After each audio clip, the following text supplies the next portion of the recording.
Okay, so the next area we have is working capital management part 2, and there are a total of 28 questions. The first question says the average collection period for a firm measures the number of days after a typical credit sale is made until the firm receives the payment. This is an absolutely correct option because the average collection period is the time that your average customer takes to pay you back. So this is correct. It takes a typical check to clear through the banking system. That is float. That is float, the time it takes to clear the check. And of course, we discussed in the overview of working capital management that what is the disbursement float and the collection float. And then before a typical account becomes delinquent, you have set a certain credit period. And if the amount is not collected, even after the credit period, then the account is going to go bad. So this is not the right option. And last one is the inventory cycle. Inventory cycle basically is the inventory conversion period that measures the number of days in inventory cycle. How many days does your inventory is held and before it is sold. All of the following are valid reasons for a business to hold cash and marketable securities except satisfy compensating balance requirement. Yes, this could be one of the reasons why we hold cash. Maintain adequate cash needed for transaction. Yes, as per John Maynard Keynes, it is one of the reasons why people hold cash, why businesses hold cash. That's the transaction motive. We want to do transactions. Maintain precautionary balance. Some cash is held to meet some contingencies. So this is true. Why we hold cash, why the funds hold cash, ABC are the reasons. To earn maximum return on assets, this is wrong because the cash that is laying in your checking account doesn't earn you anything, baby. So you need to put it somewhere to generate returns. So that makes D to be the correct option. We were looking for the one that is not correct. D is not correct. Cash company is seeking to establish better controls over its cash receipts. As a part of its strategy, the company establishes a single bank as its central depository where all the collections are received. This is clearly concentration banking. Look no further. This is your right option. Lockbox banking, we discussed this in our overview. This is the method to speed up your deposits. The customers directly send their checks to the box, to the post office box, and the bankers, employees, they will take your checks from the post office and they will deposit in your bank account and let you know about that. That's the lockbox banking. This is not what we're looking for. Zero balance account banking means the account contains or maintains a zero balance. This is done to maximize the availability of idle cash, and it's not a control for receipts. So this is not correct. And this idle cash that we will have, we can then use it for making some short-term investments. Compensating balance, wrong. Compensating balance is the specific balance, the minimum balance that is maintained by a bank in lieu of bank charges. The bank keeps certain amount with it so as to compensate for the bank services to its account holder. So this is not correct. So A is the right option. An organization usually offers credit terms of 210 net 30 if the payment is made within 10 days, 2% off, else pay the full amount on 30th or by maximum by 30th day. So why would a firm normally offer such a credit term? When the organization can borrow funds at a rate less than the annual interest rate. If the firm can borrow at a lower interest rate, why there is a need to offer such an enticing, such a generous payment term? So this is not the reason.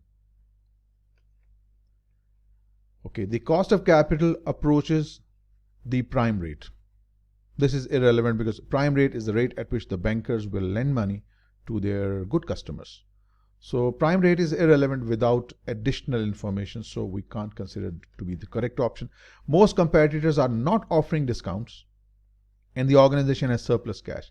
If you have surplus cash, then why would you go to offer such a generous discount? If I calculate this, it's quite a massive discount.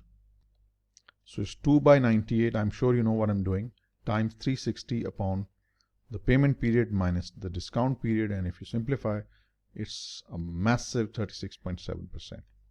So why would you offer such a massive discount to your customers? If you have surplus cash, you don't need to give such a discount. So this is incorrect.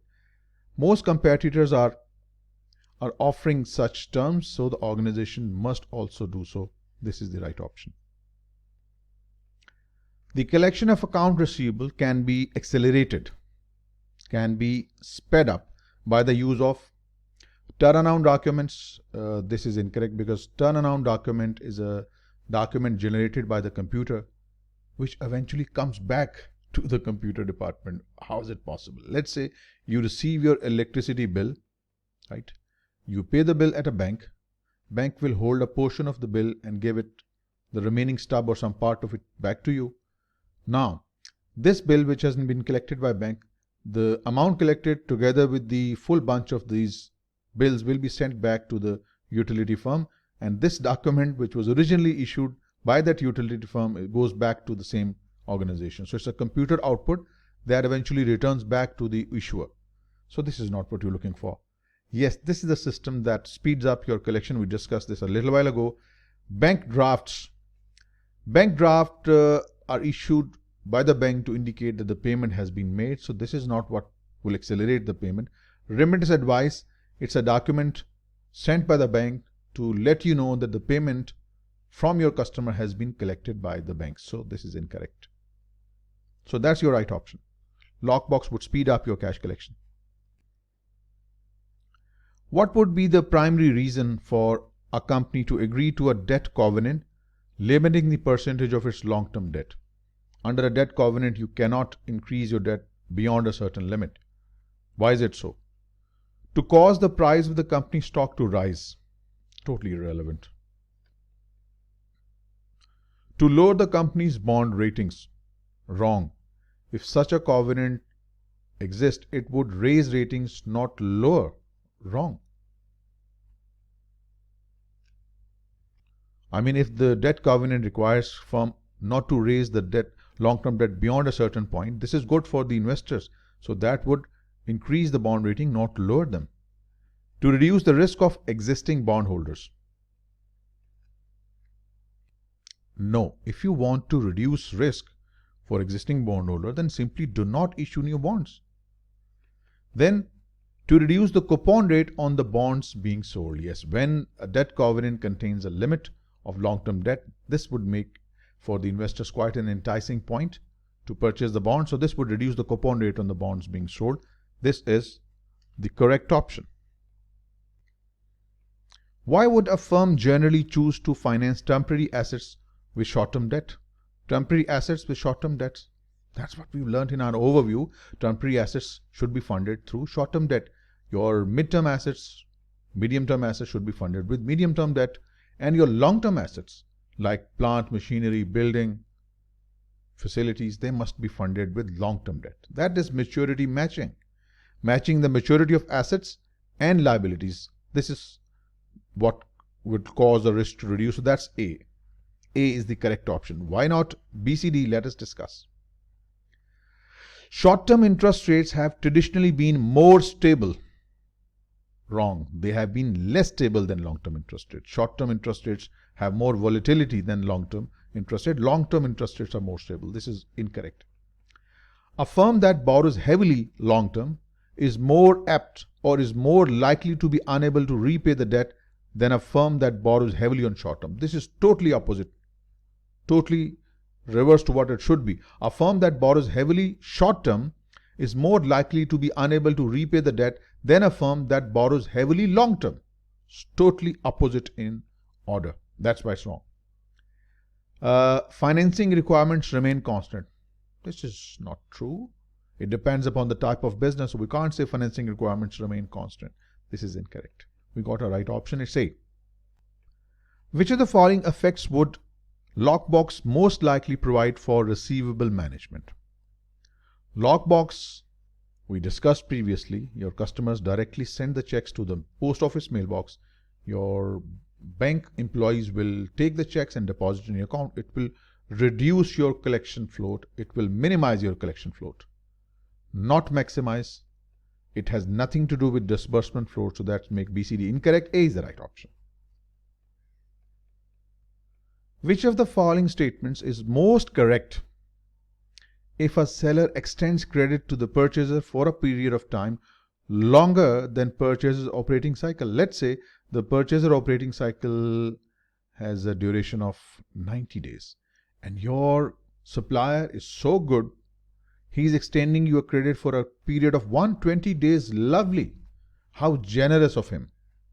120. Amazing. So which of these is the right option then? The seller, who is an angel, I believe, will have a lower level of account receivable than those companies whose credit period is shorter than the purchaser operating cycle. This is wrong. If the seller is giving this much generous credit term, then he is likely to have higher level of account receivable. It is incorrect. The seller is in effect financing more than just the purchaser's inventory needs. He's being too nice, too sweet. He's being too generous. Hug him, love him. He's funding your business. He's giving you extra liquidity for you to have fun with. This is the correct option. More than what you need. More goodness than what you need. Is in effect financing the purchaser's long-term assets. No, he's just providing you the goods on an extended credit period. So this is incorrect. Has no need for a stated discount rate or a credit period. This is wrong. Every seller, every company should have a clear-cut, specific credit policies, discount rate policies for specific credit arrangement. This is incorrect as well. We got our answer B. The sales manager at Ryan Company feels confident that if the credit policy at Ryan's was changed, sales would increase. And consequently, the company would utilize excess capacity. The two credit proposals being considered are as follows. Proposal A would result in this much sales, proposal B in this much sale. Contribution margin is the same. Bad debt percentage on these proposals is the same. Increase in operating profits 75 under proposal A, 90 under proposal B, and desired return on sales is the same as well. Currently, payment terms are net 30. No discount is being offered. The proposal payment terms for proposal A and proposal B are net 45 and net 90. 45, 90, no discount. An analysis to compare these two proposals for the change in credit policy would include all of the following factors except what you will not consider, what is not relevant. Cost of funds for Ryan. Since the average investment in receivable is different under proposal A and B, so cost of funds would be different. So they too will differ under proposal A and B, so it is relevant. Impact on the current customer base of extending terms to only certain customers. It will affect. Under proposal A is 45, proposal B 90, so they will have different impacts on existing customers. It is relevant. Bank loan covenants on day sales outstanding. Since the collection period or the credit term is 45-90, so it will be impacted differently under the loan covenants on day sales outstanding. Maybe the bank might have put a certain limit that your day sales outstanding should not be more than 50. Then under that, proposal A is fine, not B, right? So A, C, D differ, hence they are relevant, but current bad debt experience is the same. So this is something that we should be more concerned with. So it's not a very key factor, important factor in this analysis. So this is not going to be included. Which of the following represents methods for converting account receivables to cash? Trade discounts. These are quantity discounts. This is not the cash discount. Cash discount is different. It is also called the settlement discount. Trade discount is a quantity discount. So no. Collection agencies, they can speed up your cash collections. Credit approval. This is more towards risk management, how to grant credit and who should get credit. Factoring, this could speed up your collection. Pledging your account receivable, it's like a security, like a collateral on a loan. It does not convert your account receivable into cash. We want to convert our AR into cash, so this is incorrect. EFT, that will speed up collection of funds, so A and B are not right. Let's see. Cash discounts, also called the settlement discount, this will speed up your collection. Collection agencies, they will collect money for you from your account receivables. EFT, so these three options in C, they will convert your ER in your account receivable into cash. So this is the correct option. Why not D? Because it contains trade discount. Rest of the points are fine. A change in credit policy has caused an increase in sales, an increase in discounts taken. More customers are paying you quickly so as to avail themselves of the discount. A reduction in investment account receivable, your AR balance is no lower, and a reduction in the number of doubtful debts, less doubtful debts. What could have happened? Net profit is increased. We do not have sufficient information to say so because there are discounts, there are we don't have quantification of this element. So net profit has increased. We can't say that. Information is not sufficient enough to select A. The average collection period has decreased, and that is the reason more frequent payments are received because your customers are taking more and more discount. That makes perfect sense. This is the right option. Gross profit has declined. We can't say that. The size of discount offered has decreased. No sufficient information is available. So we got our answer B. Same question. I don't know. It's repetition. But this time, average collection period has decreased. The option B is now option A. Rest of it is the same. Assume that each day a company writes and receives checks totaling $10,000. Writes and receive. That's what you receive. 10,000 is received daily. 10,000 is paid daily. Interesting. Same amount is paid and received on daily basis. If it takes 5 days for the checks to clear and be deducted from your company's account and only 4 days for the deposit to clear, what is the float? Float is the difference between the balance of checks outstanding. Now, look at this. 4 versus 5. Meaning thereby, it takes 5 days before the payment is deducted from our account, and it takes 4 days before the amount is collected on checks received from our customers. So it's going to be, remember, delaying payment is good for you. So net is +1 and the daily payment and collection is 10,000. So it's going to be 10,000 positive. That makes A to be the correct option.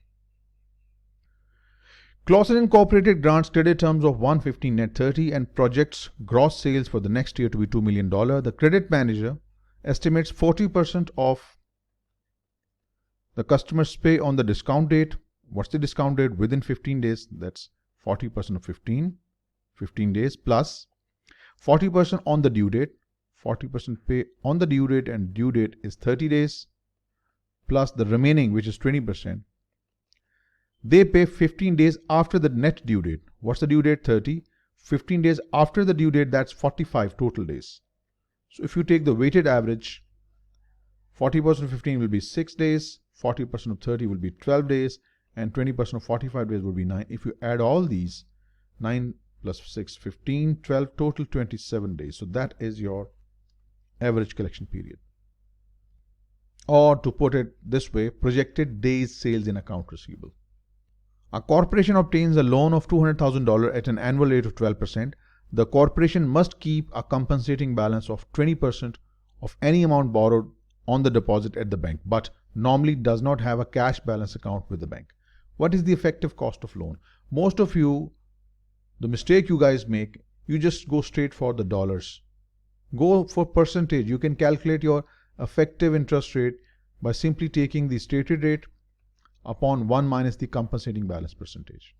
Or let's say if it's the discounted loan where the interest is deducted at the start of the loan sanctioning, you take the stated rate upon 1 minus stated rate. You will get your answer straight away.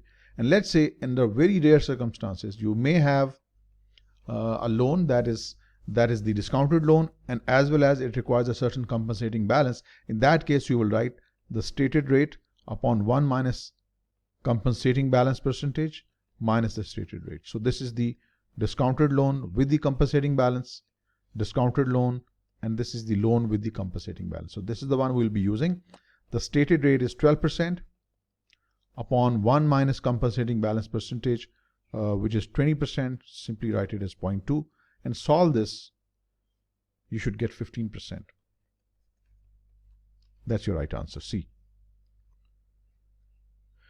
Foster Incorporated is considering implementing a lockbox collection system at a cost of $80,000. Okay, let's write the cost of the system, $80,000 per year. Annual sales are 90 million, and the lockbox system will reduce the collection time by 3 days. Good.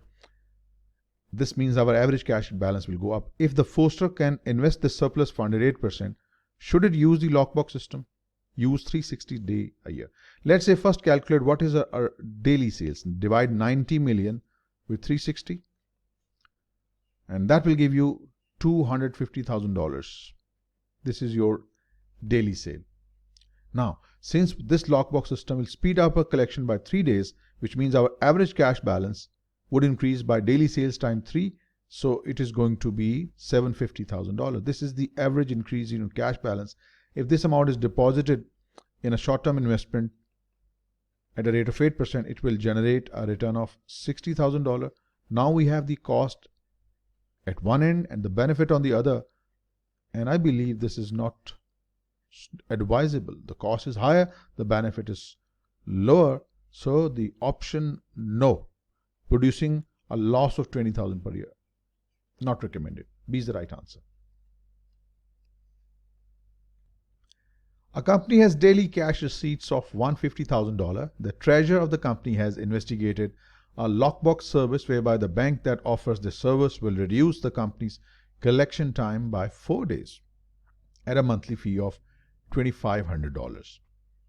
And if the money market rates, where you can deposit or invest your surplus funds, if the money market rates average 4% during the year, the additional income or loss from using the lockbox service would be. So let us do the same working, put cost on one side and the expected benefit on the other, and then go for it.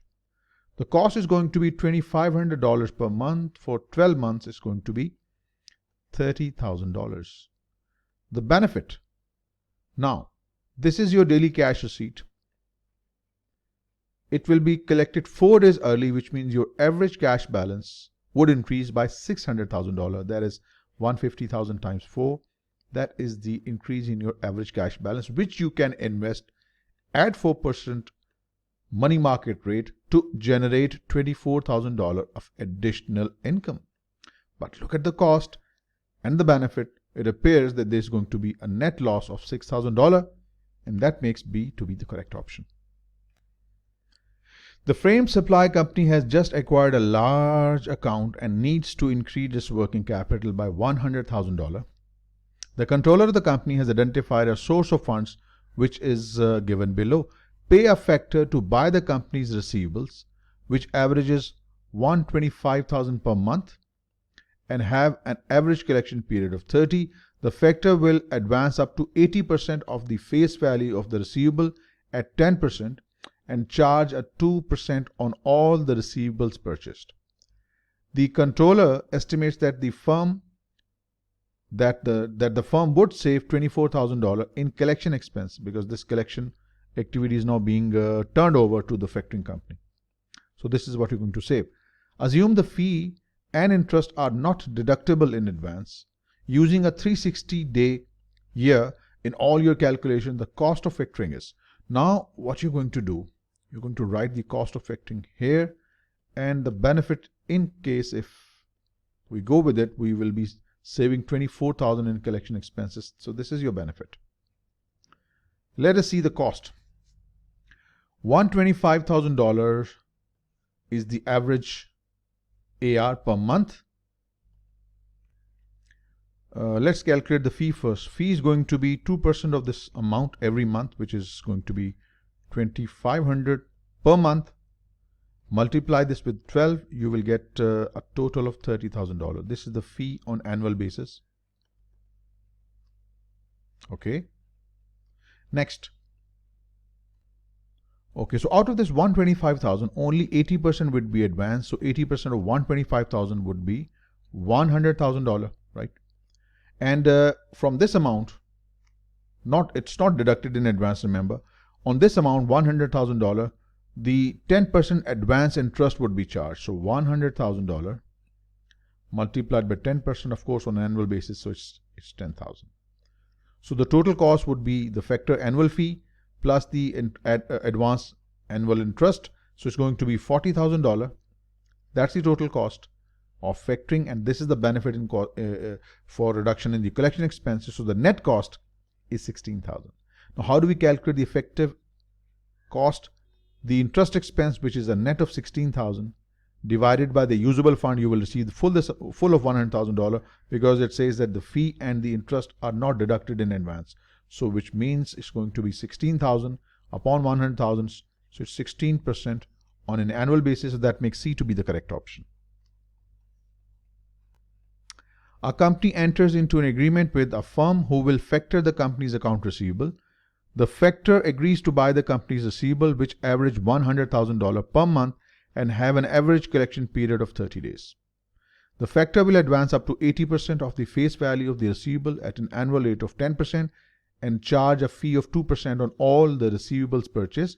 The controller of the company estimates that the company would save $18,000 in collection expenses over the year. Fee and interest are not deducted in advance. Assuming a 360-day year, what is the annual cost of financing? This is a question we have just done similar to it. So let us see first the cost.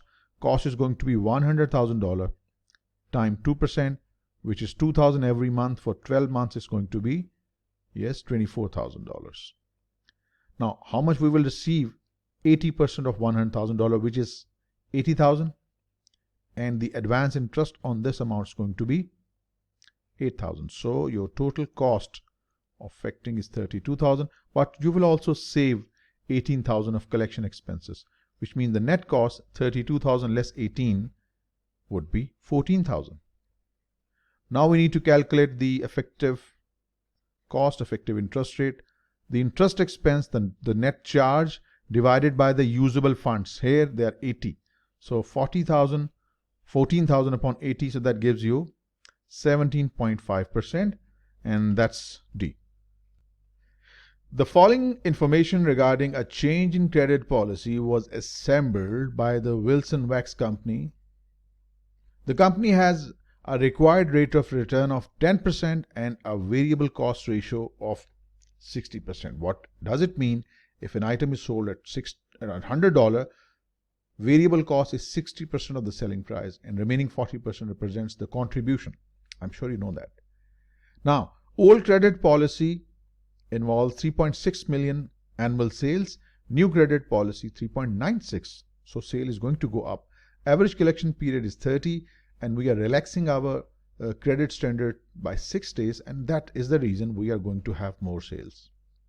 Now, the pre-tax cost of carrying the additional investment in receivable using a 360-day year would be, what you should do, you need to first find out what is the average receivable balance under the old credit policy and under the new credit policy. Let's do it. So you should start from this formula. Average collection period, or what you call the days sales in receivable, is equal to your average receivables, account receivables, divided by sales multiplied by 360. Here we should use 360. If we make AR the subject of this equation, so it's going to be AR is equal to average collection period multiplied by sales divided by 360. So use this formula to calculate your AR under the old credit policy and AR under the new credit policy. Alright, so applying the formula for existing credit policy, your average collection period is 30. Your sales is 3.6 million. Let's write it in full. Divided by 360. Now if you simplify this, it will reduce to $300,000. So this is your average receivables under the existing policy. Now let us do the same for the revised new credit policy. Your new average collection period is going to be 36. Your new annual sale is going to be 3.96 million divided by 360, and its simplification would give you straightforward $396,000. So this is the new level of receivables. So your receivables are going to go up by $96,000. But gentlemen, listen, this is important. If this is the amount of your increased receivable, 40% is contribution, right? We just need the investment in receivable, which represents the variable cost in this figure, which involves direct material, direct labor, variable overheads, and it might include the variable selling and administrative cost. So taking 60% of this amount, 96,000, 60% would give you 57,600. This is basically the increase in investment in your account receivable.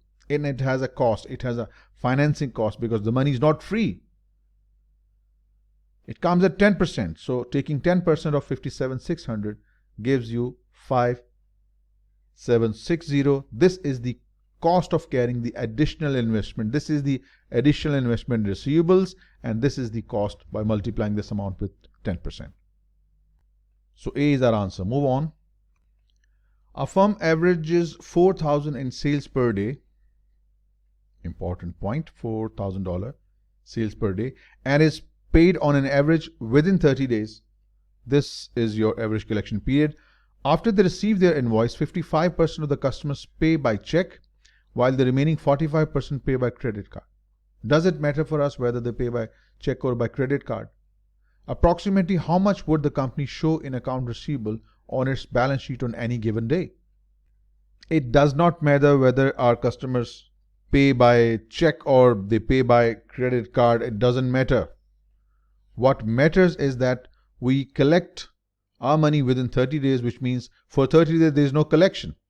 Our average customer pays us after 30 days. So if your daily sales is $4,000 and this stays outstanding for 30 days, this would give you 120,000. This is the average receivable balance, 120,000. That makes A to be the correct option. Campbell Cleaning Services is a newly established janitorial firm, and the owner is deciding which type of checking account to open. Campbell is planning to keep $500 minimum balance in the account for emergencies and plans to write an average of 80 checks per month. Okay, the bank charges 80 checks per month. The bank charges $10 per month plus 10 cents or $0.1 per check charge for standard business checking account with no minimum balance required. Campbell also has the option of a premium business checking account which requires $2,500 minimum balance but has no monthly fee or per check charge. If Campbell's cost of funds is 10%, which account should you recommend? It's a very good question. Now let us see each one by one. Let us first go for the standard business checking account. We write 80 checks per month. Each check will, and how many checks would there be in a year? 80 multiplied by 12. And each check, the charges for each check is 0.1. So this would be the first charge. Plus, we must also pay $10 per month. $10 per month means a total of 120. So 120 plus this gives you a total of $216. So this is the cost for standard business checking account. Now, if we go for the one that is premium business checking account, write it as PBC account. Now, this is a very interesting part here. This account requires a minimum balance of $2,500. Since we were going to keep 500 as a minimum balance anyway,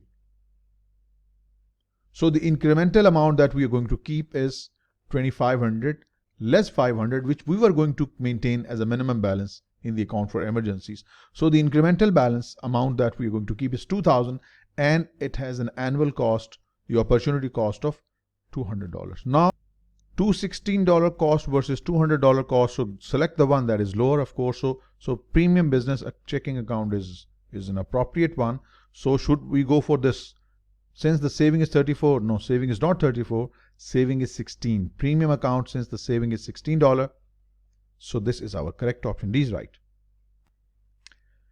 Guardshore Incorporated is a mail order book company. The company recently changed its credit policy in an attempt to increase sales. Guardshore's variable cost ratio is 70% and its required rate of return is 12%. The company projects that annual sales will increase from current level of 360 to 432, but the average collection period on receivable will go down from 30 to 40.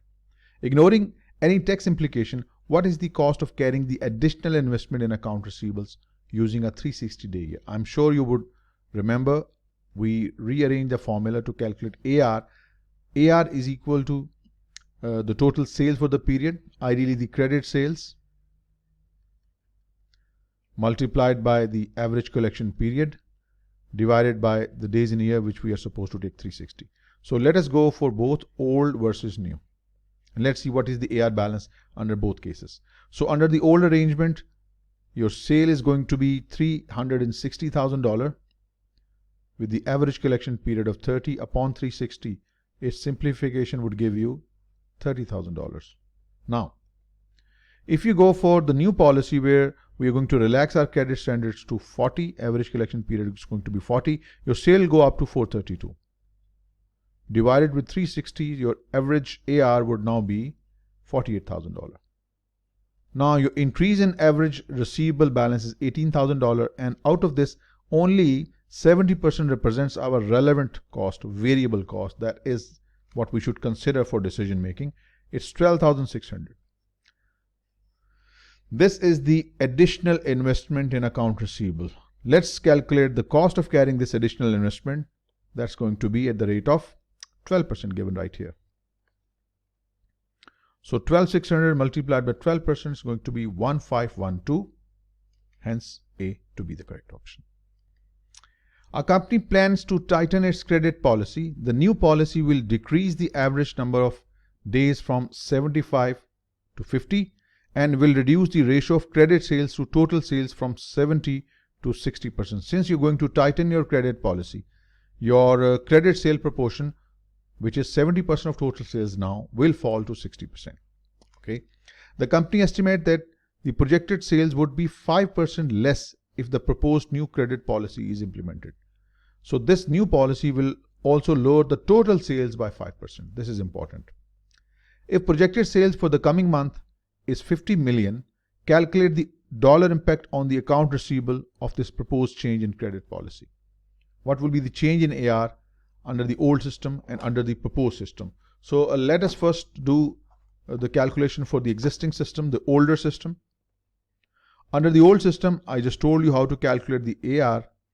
AR is equal to your credit sales, remember, multiplied by the average collection period divided by the days to be used in a year, that is 360. Now, this will return account receivable balance. Your credit sale under the existing system is 50 million times 70%. Remember, 70% is the proportion of your credit sales out of the total sales. So 50 million times 70%.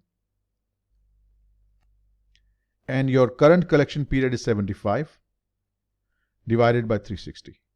If you simplify this, you should get 7291666. Now let us go for the revised policy, the new one. Under the new plan, there are two changes. First, your overall sales, which is expected to be 50 million, it will fall by 5%, which means now you should multiply it with 95%. That will automatically deduct 5% reduction. And then now the sales proportion would be changed also. Your credit sale will be 60% of your total sale. Your new total sale will be 50 million times 95%. And out of this total sales, credit sale will account for only 60%. Right? So this would be the new credit sales.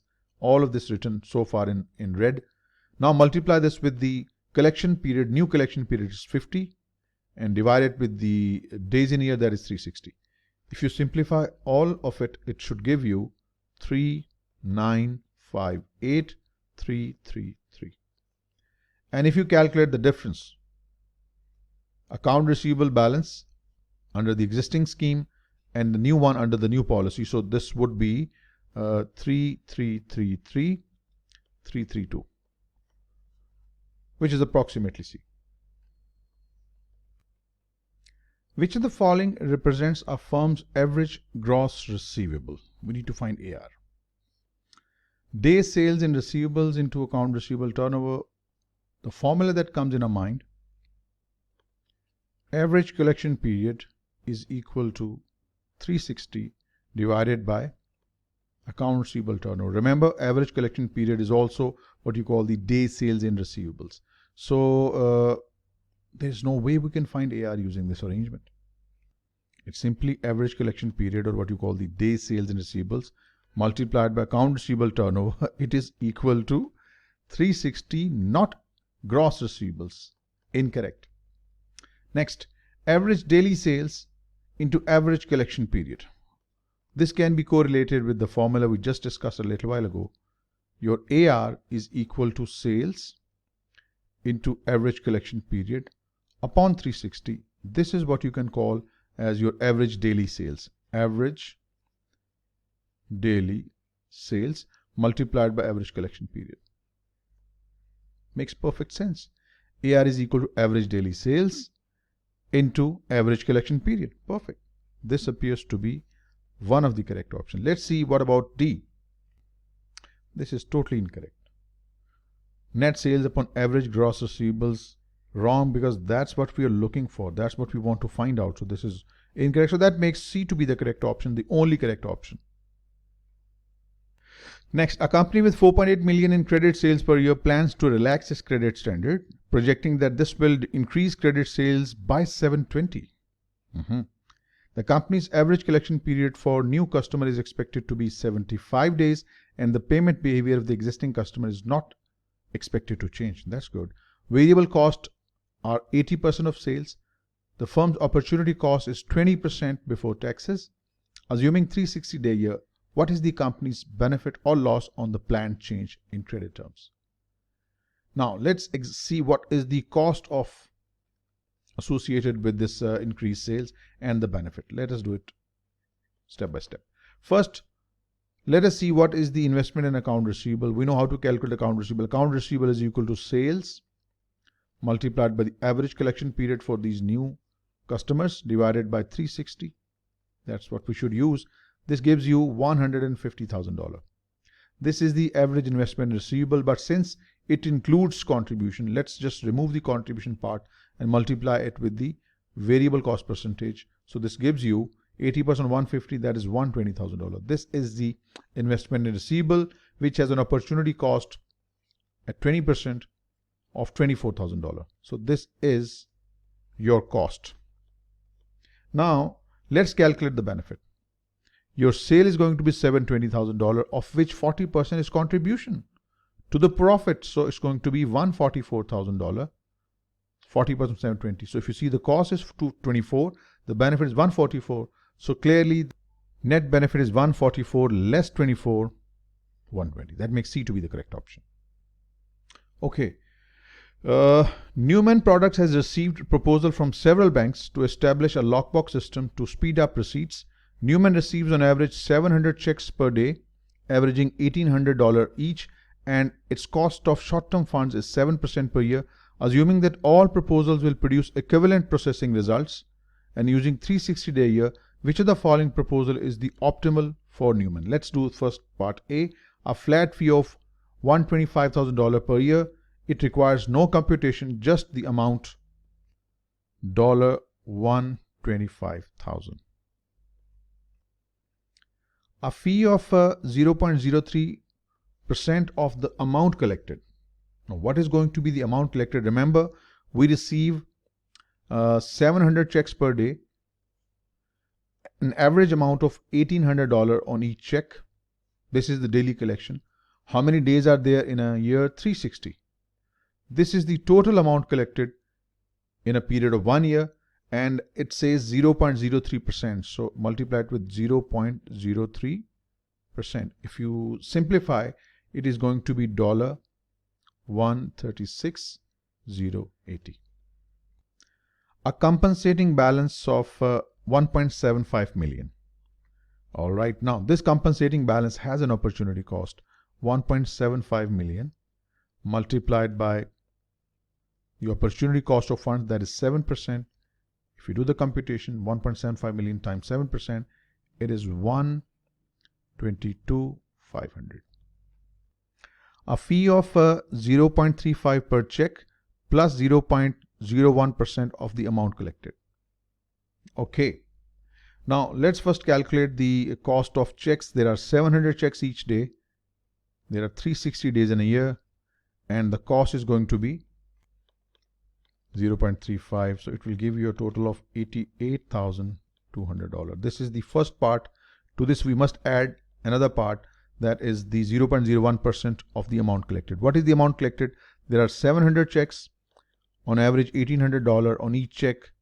360 days in a year, and the collection charge is going to be now 0.01%. If you do the simplification, it will give you 45,360. 45,360. If you add these two, it should give you 133,560. Now we have to decide which of these is the best option. 125 versus 136 versus 122 versus 133. Look no further. C, compensating balance of 1.75 million offers the lowest cost, hence this is our right option. And that ends your working capital management part 2.